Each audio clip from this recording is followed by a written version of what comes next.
Since there are several different contradictory accounts of Joseph Smith's first vision, how did the LDS Church choose the correct one?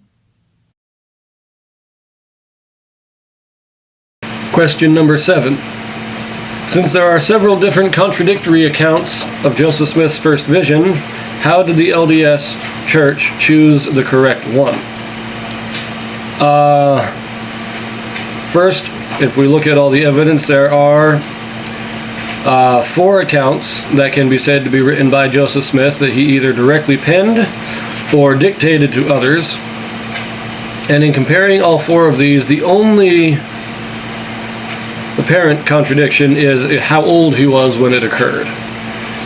Now, considering that the earliest one was issued at least 10 years after the fact, and all but one are more in the vein of a reminiscence, the idea that he did not fully remember the exact year that it happened is not that surprising. The other details offered in these different accounts are not contradictory. They are simply offering different details. So one mentions only Christ. That does not mean that the Father was not there. It just means that at that particular time, in that particular account, Joseph Smith only felt the need to mention that he spoke to Christ. Another one mentions that several angels appeared to him. Again, whether another account mentions these or not is irrelevant, because none of them say that it didn't happen. So all 4 of them are technically correct, although the exact date in which they happened needs to be addressed and clarified. The one that has been chosen as the official account is the one that Joseph Smith himself declared as the official account when he wrote his history, and is now canonized in the scriptures.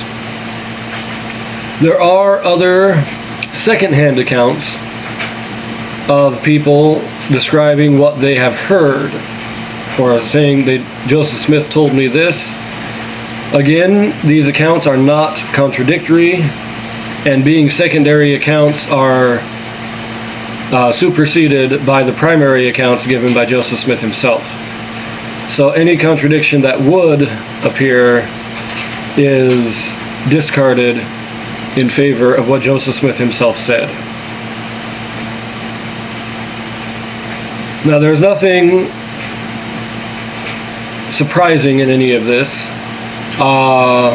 We have in the Bible the 4 Gospels of Christ, all of them offering various details that the others do not offer. Stories that appear in one Gospel may not appear in any of the other ones, or may be shared by only 2 or 3 and not in the 4th. Then again, in Acts, we read an account of Paul's vision on the road to Damascus, but it is stated twice in the book of Acts, and each one gives different details. So it should not be surprising that in describing a certain event at different times, in different places, and to different audiences, that different details would be emphasized and others left out of the account.